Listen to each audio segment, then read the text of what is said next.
West Coast Eagles wanted to go local, and they did just that on night one, picking up two of the most highly credentialed West Australian midfielders. They went with Ruben Ginbey at pick 9 and then Elijah Hewitt at pick 14.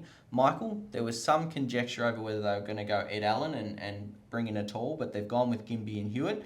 What were your thoughts? Yeah, great result for the Eagles. Obviously, that's the sort of crux of their midfield for the future. They get local boys, probably the best two midfielders out of the state, or I would say definitely, in Ginbey and Hewitt, and they're going to be long-termers for the Eagles. And they've got that tough, competitive spirit, really good size, bit of an explosive streak on both of them. So, yeah, as I said, a great result. I think they were one of the big winners on night one of the draft.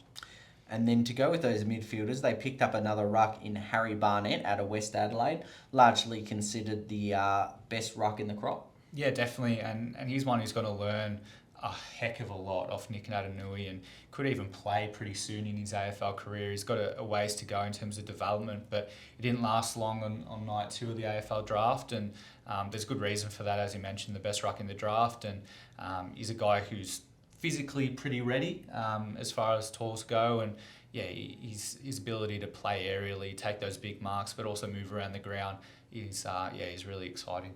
Adding some extra depth to that midfield group as well as up forward.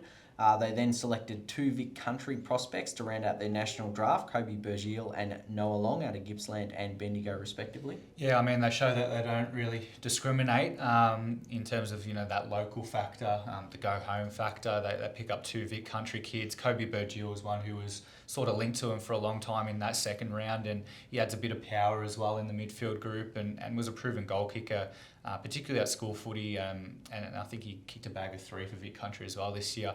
Noah Long's a really good story who, taken a bit later in the draft, he overcame injuries this year and was probably pegged more as a midfielder coming into the season, but was made to adjust and did some really nice things as a small forward for Vic Country and even for Bendigo as well later on in the year. So yeah, he's a great story. I was really happy to see him go. Then in the rookie draft, the new ones onto the list were through the NGA, Jordan Baker and Terrell Durar. Just give us a bit of a run into them. Yeah, high upside types. So Jordan Baker can play either side of midfield and had a pretty solid season. Terrell Durar, as that sort of small medium forward, is pretty silky. He's got some nice skills, and both of them have just that upside to enhance. So they're long-termers as well, and if the Eagles can get some good value out of them, if they can play senior footy, it's a great bonus.